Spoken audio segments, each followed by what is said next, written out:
Télé 24 Live, votre réseau d'information.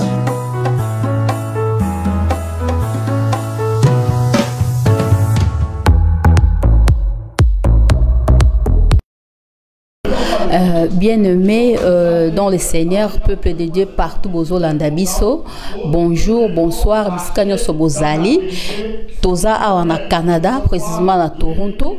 Toye na église ensemblée Nouvelle Alliance Cité des Anges pour na ndenge to perdre ndeko na biso Marie Misambo peuple de Dieu nyonso toza na matanga yango toye lisusu awa pona kozwa ba vie batu bomona ba chantre de l'Éternel baza ba homme de Dieu batu nyonso bazolela pona ndenge ser na biso akufi yango tozokende topesa mutu moko miko pour mutu mutapesa point de vue sur la sœur Marie Misambo. Merci.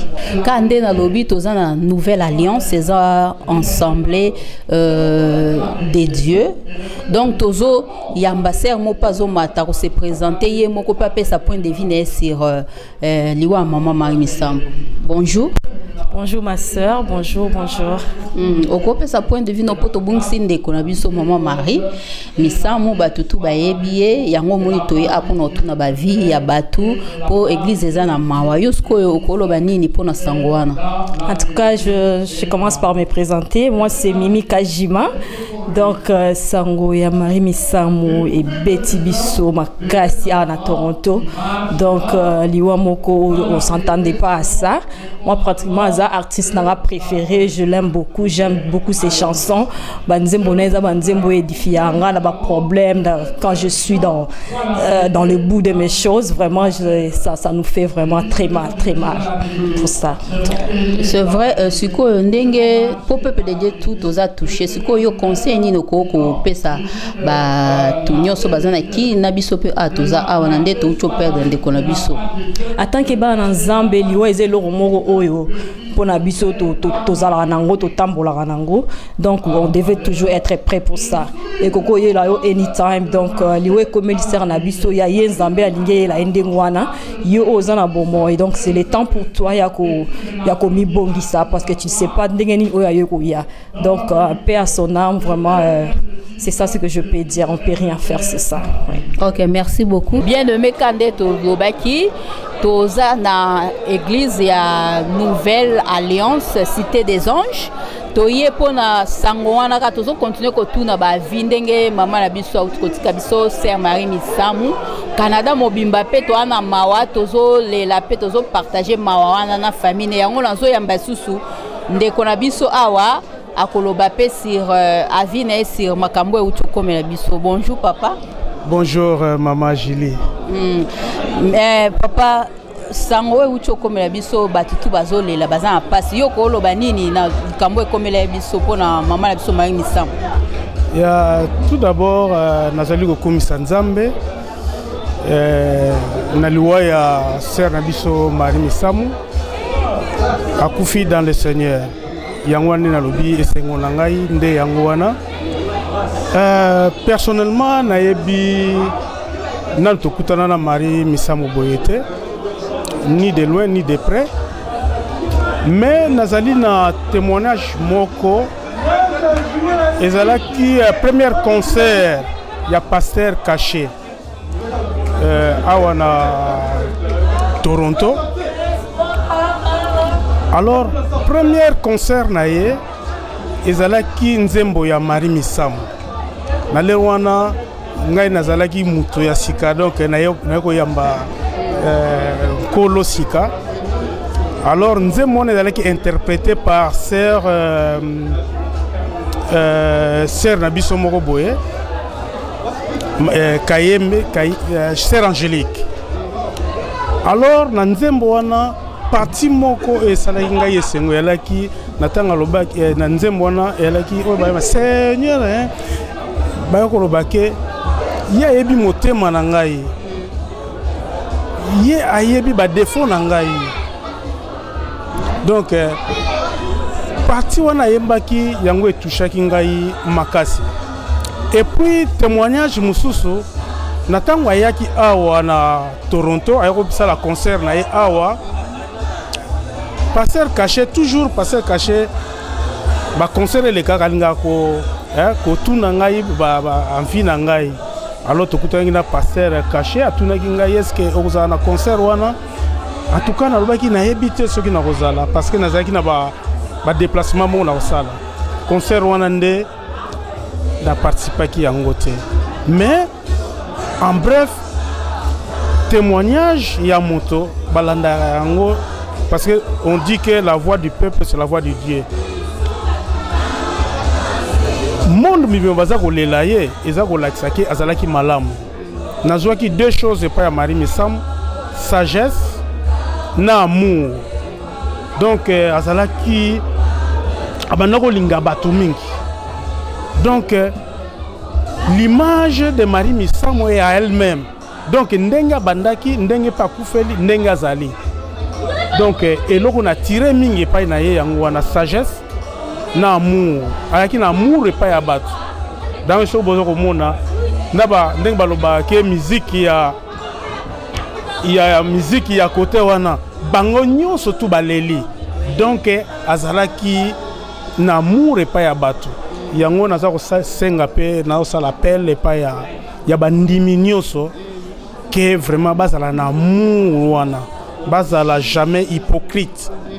Qu'est-ce qui va moni papa Wemba, va moni to wera, va moni to nani, bazali hypocrite. Ah nakokende kunate non, wana ezali hypocrisie.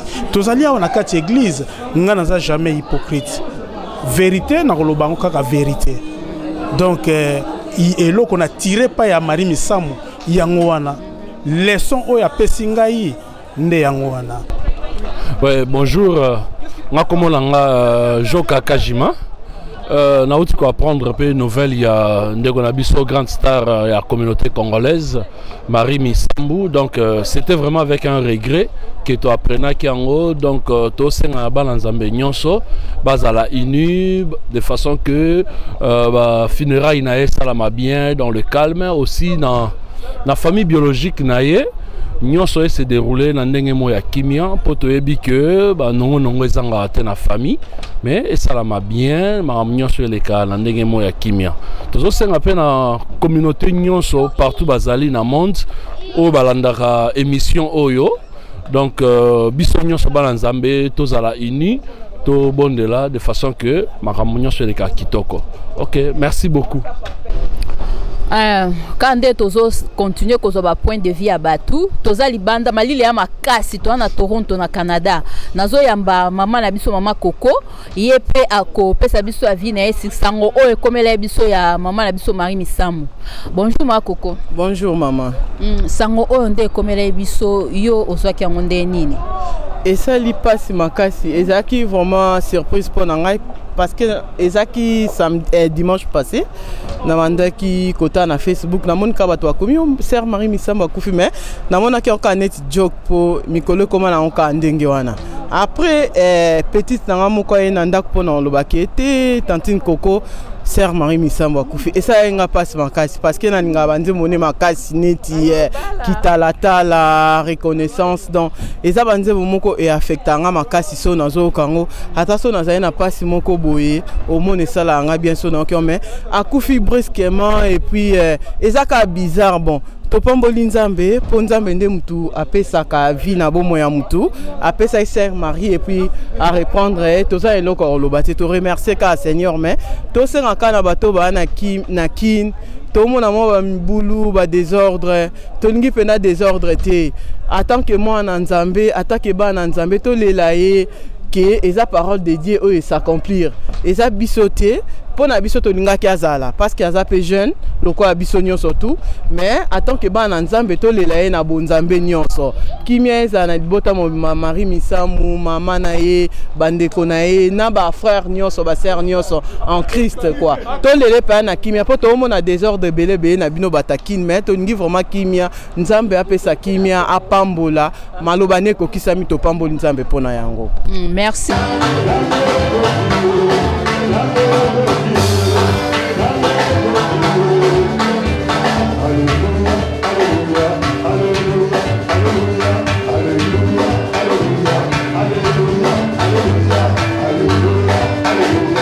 Hallelujah.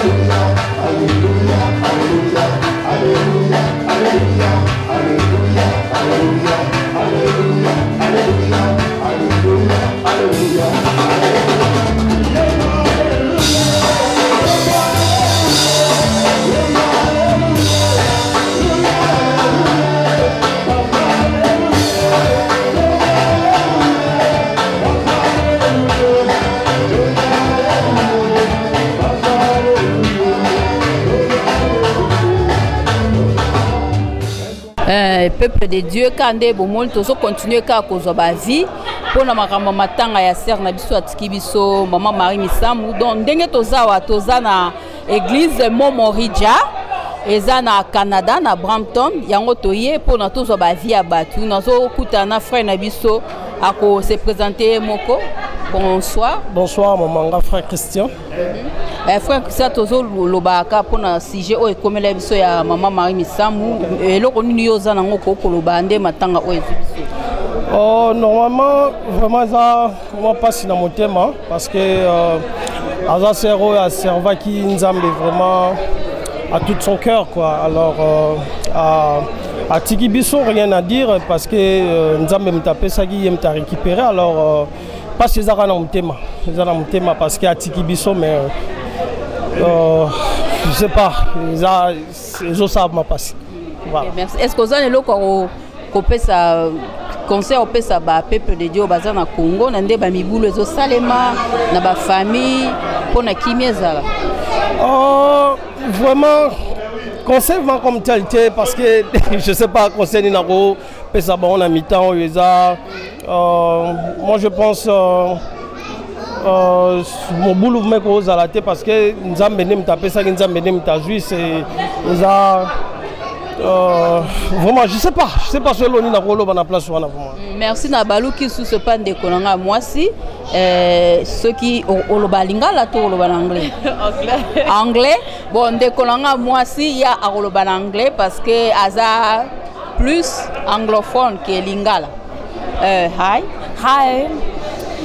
So my name is Rebecca Kashala. So regarding the Marie Misamu situation, at this moment all we can really do is thank God and bless him because as my brother said, he's the one who gives and takes back. We know her songs has impacted a lot of the world. It touched hearts, it saved souls and everything. So we can just remain listening to her music, share the word that she shared, but let's just keep it all in peace. Let's not just try to create trouble or whatnot, but let's just all keep it in peace and keep it in prayer, keep her family in prayer, and just support the family and show love to the family because in times like this is when the close ones to Sister Marie Misamu needs our support and our prayers. So that's all I can really ask you guys to do. Okay, thank you so much. Tozo continuer lisusu na ko expliquer à lobi que na moment boye biso ba chrétien et l'autre ça les a que to se supporter et puis tolinga famille na ye tolinga pe banzembo wa tikela kibiso donc eloko alobi penze ya motuya ya ngwana donc tolinga oyo Marie Misamu atikela biso moyena kende mbambango ezate parce que bato belé baza pona balo bien aimé tozo continuer ka kozwa ba vie naza pena sœur na biso awa yemo se présenter et puis aloba après sa vie sur matanga ndeto zui matanga à sœur Marie Misamu. Bonjour. Bonjour maman. Comment on a ni? Comment nanga Cathy? Moi c'est Papa Christian. Kalala wa. Oko olingo se présente lobana lingala to français to anglais langue oyo za free. Anglais.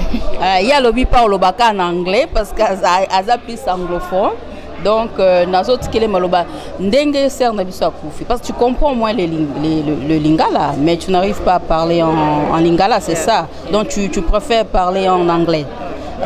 Donc ndenge maman na biso utikotika biso message nini oyo zanango pona peuple dédié au bazana Congo na bana nyonso nzana. Okay. My message would be like it's really shocking and it's very hurting.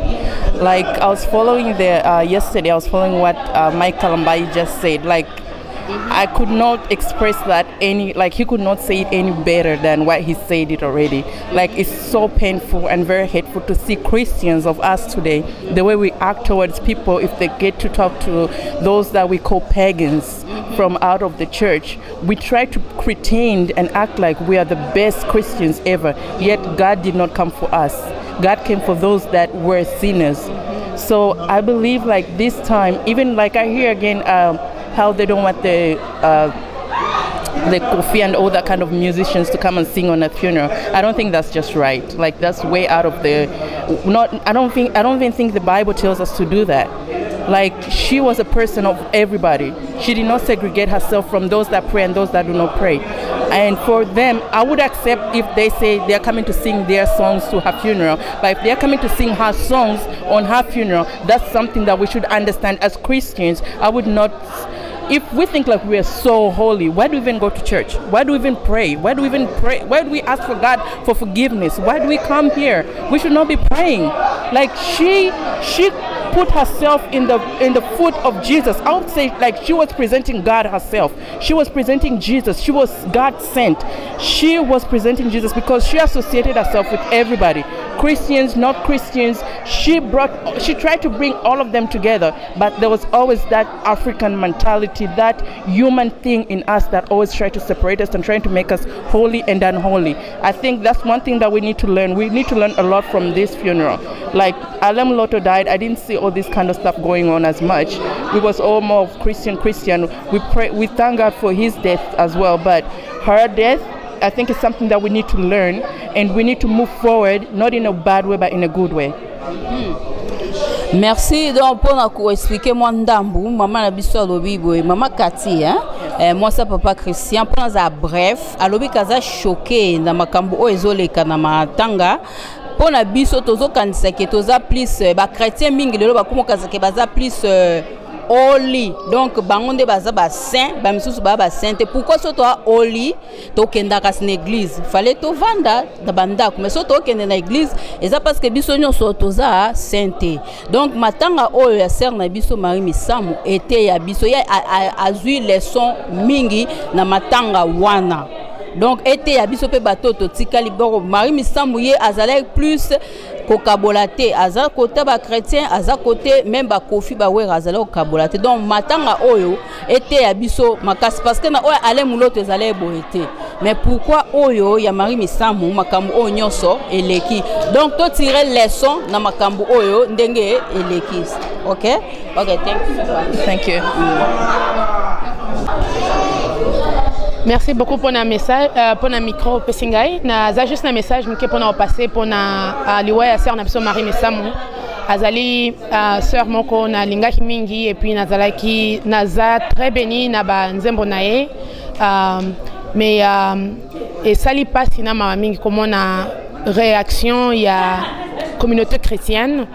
Na ba misusu na lubite ke baknyoso basali ndenge wana mais ya moko bakwa ko se permettre ko sala eloko modèle wana na mona makamba modèle wana salimate atana liwa ya moto ya mabe ya moyibi ya nganga ya nini. En tout cas on a toujours vu un minimum de respect, mais comme ici et sali ko banga et sali malili na nzoto ko mona bizaili na biso ba chrétien o tozomi benga ba chrétien il faut to lingana mais to kei musika mingi na bizaili na biso o esali vraiment mawa mingi komona ndenge nini makamso esili koleka. Alors na ko interpeller ba ndeko na biso ba chrétien parce que na lingi même pas okena mopanzi mususu avant to banana ko kende kuna to banana ko te entre biso ba chrétien parce que bizaili na biso elaxi même pas ki bonzambe na kati na biso. Alors premièrement to ba ko apprécier ba to Moussali ya Nzambe tango azali na bomoi et puis na misala na ye olé à critiquer parce que on voit que du négatif on veut pas apprécier le positif. Mutu moko aza parfait na mokili azalité mais na moi moki o mutakoko sala ko apporter un plus na bomoi nao to ba ko apprécier ngo surtout tant mutaza na bomoi na yebi ke tango sara zalaki na bomoi ba misusu bazaki pe ko bondisa ye mais mingi ba ko ndima tango akufi mingi pe bazo ko finga tango akufi, ce qui est vraiment triste. Alors azaki mosali na Nzambe asali Nzambe na tanae o ya ndimaki andimi o andimite ezali comme na Nzambe mais vraiment eloko nga na zoko senga na bandeko na biso nyonso to eba koza na respect surtout respect à mawei respect à basali na Nzambe peu importe ndenge yo zozwela ye mais en tout cas ko pesa respect au moins pona kombo Nzambe o ya zotanga et puis to lakisa bolingo moi minimum a bolingo pona entre Abisso et Osala Malam Mingi. Donc vraiment, adieu Sœur Marie, osa toujours na moté mananga, banzembo nao toujours. Donc Mikolo yango na yango, donc et puis on continue toujours alors ope manakimia na Yesu et tozo zela kaka ba vidéo ko leka pour la semaine prochaine. Donc c'est ça quoi pour na bob sek na. Au revoir. Bien-aimé dans le Seigneur, je veux aussi recevoir encore un serviteur, un homme de Dieu, qui va aussi donner son avis à propos de la mort de notre sœur Marie Misamou. Donc, comme je vous ai dit avant, que je suis à l'église Momoridja. On est ici au Canada, à Brampton. Bonsoir, pasteur. Bonsoir. S'il vous plaît, est-ce que vous pouvez vous présenter parce que c'est la première fois que je vous reçois aussi? Ouais, mon nom c'est le pasteur Joseph Mwamba et je suis ici à l'église Momoridja. Merci. Pasteur, je voulais juste recevoir votre avis concernant la mort de notre sœur parce qu'il y a plein de choses qui se passent à l'Internet. Si vous avez un mot à dire pour le peuple de Dieu qui sont ici ou qui sont partout dans le monde. Pour moi, je commencerai d'abord par glorifier le Seigneur pour l'incident ou bien la mort de notre sœur. Parce que premièrement, la sœur Marie Misamou, pour moi, c'est une artiste qui était exceptionnelle. Donc, elle était une artiste complète. Elle avait tout en elle. J'aimais beaucoup sa voix, j'aimais beaucoup le style de la musique. Et c'était une artiste que vous pouvez déposer à n'importe quel moment, à n'importe quelle circonstance, elle saura se défendre très bien. Donc c'était un don, elle était vraiment un don venant de Dieu. Donc pour moi, je bénis le Seigneur pour nous avoir accordé la sœur Marie Misamou. Et la Bible dit, l'Éternel a donné et il a retiré. Donc si le Seigneur a retiré la sœur en son temps, on ne doit pas chercher à créer beaucoup de polémiques autour de ça. Parce que si tu ne pars pas dans le temps de Dieu, il y a beaucoup de choses qui peuvent se passer. On voit dans la Bible le roi Ézéchias. Il devait mourir. Dieu avait dit qu'il devait mourir. Lui, il a dit non, Seigneur, je ne veux pas mourir. Mais lorsqu'il est resté à la fin, il s'est détourné de l'Éternel. Donc, la sœur Marie Misamou, Dieu a permis, parce que rien ne peut arriver dans la vie d'un enfant de Dieu sans que Dieu puisse se permettre. Parce que le Dieu que nous servons est au contrôle de tout. Donc, il est aussi au contrôle de la mort de notre sœur. Donc, pour moi, le message que je pourrais passer à tous ceux qui passent des messages qui ne sont pas bons au niveau de l'Internet, qu'ils cessent cela, ce n'est pas bon. C'est une servante de Dieu, elle a bien servi. Et j'aimerais aussi ouvrir une petite révélation. Vous savez, le Seigneur ne regarde pas notre passé. Le voleur qui avait volé toute sa vie, qui avait commis beaucoup de crimes toute sa vie, le jour qu'il était avec Jésus sur la croix, Jésus lui a dit qu'aujourd'hui même tu entres dans le ciel. Et nous devons comprendre que notre sœur était dans la retraite avant sa mort. Donc tout ce que vous dites n'a pas d'effet parce qu'elle était en communion avec son Dieu et Dieu a décidé qu'elle puisse partir. Donc on envoie le message à tous ceux qui sont en train de mettre des photos ou bien de dire toutes choses, de laisser cela et de glorifier le Seigneur. Parce que la Bible nous dit qu'on doit glorifier le Seigneur dans toutes choses et nous voulons aussi rendre gloire à Dieu de nous avoir donné un tel talent parmi les artistes chrétiens, parce que souvent les gens disent que les artistes chrétiens ne sont pas meilleurs, mais elle était parmi les meilleurs. Alors nous bénissons le Seigneur pour ce qu'elle a fait dans sa vie, pour le travail qu'elle a fait, pour tout, et nous fortifions sa famille, que le Seigneur les fortifie et que le Seigneur vraiment se souvienne d'eux. Et c'est ça que j'avais dans mon cœur. Pour moi, je pourrais dire que j'ai perdu l'un de mes stars. Donc j'aimais beaucoup Marie Misamou, surtout le mystère de voile. Je jouais cela du matin au soir, je roulais dans la voiture avec ça, je priais avec ça. Donc elle a fait l'impact, je ne l'ai jamais vue physiquement, mais elle a fait l'impact dans ma vie, dans mes prières. Lorsque je prie, je mets beaucoup le volume mystère du voile. Donc c'est quelque chose que elle a fait dans ma vie, elle a mis l'impact et puis dans la vie de beaucoup de gens. Donc pour ceux qui parlent du négatif, je vous demande par le nom de Jésus de cesser cela et de regarder les bonnes choses qu'elle a fait. Que Dieu vous bénisse. Merci beaucoup. Bien-aimé, bonsoir, bonjour, place Soboza. Naza awa na Momoridja, kande na Lubaki, naza na église Momoridja, eza na Canada, na Brampton, toza awa na okuta na pasteur Caché, Kachala. Wa embanzembo Sanjolama. Donc, na solane moi mukie pona makambo ya matanga se Marie Misamou po epapé sabiso avinaye. Bonsoir pasteur. Bonsoir maman. Pasteur nae kotala yo pona tokweli sango ya matanga ndenge to utobungisa ndeko na biso se Marie Misamou po yo po yembaka ozape pasteur soki sango wana ozwaki yango ndenge nini?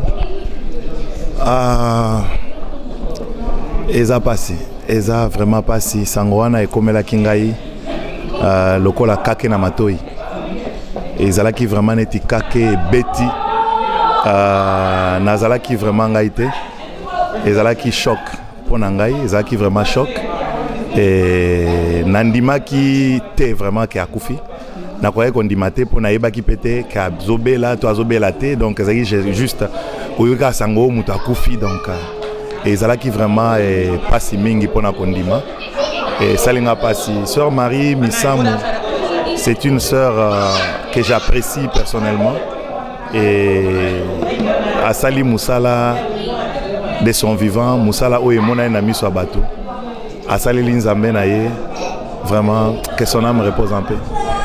Pasteur, ce que l'on a na tuna po yo oza pasteur siko kwa na kini tomoni batu ya ba chrétien balingi te bato oyo nde babenga o musique bato ya musique profane baya matange comme ramba ba discussion ba biloko moko eza kosala bien te na internet siko yo conseil ni no ko pesa batu po yo za homme de Dieu po na kimia ezala. Maman, je pense que ça un faux problème. Pour nous, un faux problème, c'est que dans la famille, surtout, tout le monde a une famille biologique. Bison surtout, dans la libota, bison surtout, tout semble la rater. Et dans la famille, moko bao ba semble la ka, na bao ba semble la rater. Mais ce qui est camboisé, bino moko na bino na famille a koufi. Bo kabola matanga ke bao ba semble la rabat que nous prier, ko kolela na gauche, bao ba semble la rater ba que kolela na droite. Non, non, tout le monde a que matanga ezalaka à place moko, batu nyonso, na bao basambelaka, na bao basambelaka te, bazo yambana, bazo lela, disparition ya mutu oyo awuti kokenda tiki biso. Alors makambo ya eza makelele ya wenze. Eza makambo ezangi mutu, ezangi makolo. To lela ndeko oyo akufi, ba onyo surtout ba yebaki ye, baza na droit ya kolela ye. Donc batika batu nyonso surtout ba lela ye, matanga salama ele kapé kitoko. Et c'est ce que je peux dire quoi. Message ni ya sou ko pesa peuple de Dieu pour serviteur de Dieu nyonso zanali loba ya ko pesa soki circonstance comme boye ezala pona ETAP bato. Message ezaka moko na ko pesa na bato nyonso bazali ko landa ngai elongo na ngai moko. La Bible dit rachetez le temps car les jours sont mauvais. Mukolo oyo liwe ya ko frapper na porte ya moto. Moto ayebaka yango te. Ta la sœur Marie azaki en bonne santé. Liweye yewana kei. Donc tout comme peut ko yela yo mutozota langai tout comme peut ko yela ngai. Mais l'unique problème, l'unique chose à faire, c'est d'être prêt afin que tangu yango ko ya ko frapper na porte ya mutema na yo, tangu yo ko kende, oke na place pe esika ya malamu, oke ko kuta na nzambe, oyo oyebaki na ko salela na bomo na mobimba. Donc onyonso na ko senga na bandeko, tozala toujours prêt parce que toyebi mukolote toyebi petangote.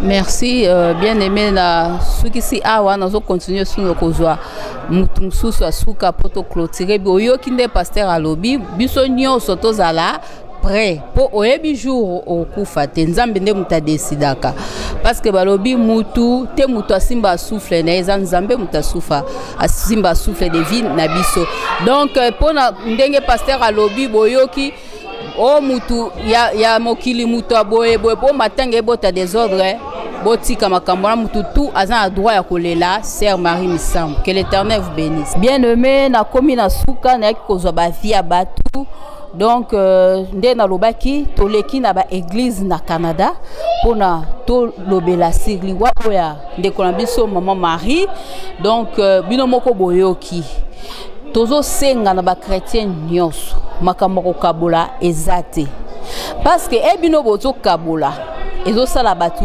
passe et puis na matanga ezalaka te que matanga oyo ya ba chrétien matanga oyo ya ba païen toyoka makambo te makambo soni tolingi babuzo banda te soni biso to na bamboka ba payawa tozomona etokesa na ba société ya bendien india ko yamba même chrétien société ba musulman tozo sala awa banda to ya bamboko bolakisanga place société ba chrétien zali ezate bolakisanga place école ya ba chrétien karande bakenda kotanga ezate makambo to mona ngoka na Congo yango abayebisa biso soto ke ba classe babi mutu il faut azala global citizen c'est-à-dire ko kabolate respecter mutu culture na ye mutu nyonso okutane na nzela respecter ye pona ndimite na ba garderie so que ça na ba garderie okosimba bébé ya musulman te okosimba bébé ya indien te ba bébé nyonso okozwa bango na valeur moko pona nini bazo futo mbongo pona yango ti ko kabola ezalaka te pourquoi na makambo nzambe to kabola po Jésus Christ ye moka kabola te Jésus Christ aya pona bato baza mabe ba o bayebi yesu te bayeba ezaki mission na ye yo za chrétien soko za chrétien solo pourquoi oluka obanda bitumba ko kabola ka to boy biloko wana au nom de Jésus Christ matanga Sœur Marie était à biso parce que ye azaki mutu moko kabola te yango biso nyos to leli to yoki akufi ngakutu na lala kite journée mobimba passe na motema pona moni mama na ndenga zalaki ko similie na batu nyonso o azoloba o akena o etali yo te po yo zanzambe te yo te muto décida asir place muta ko kende. Que l'Éternel vous bénisse na suki si a.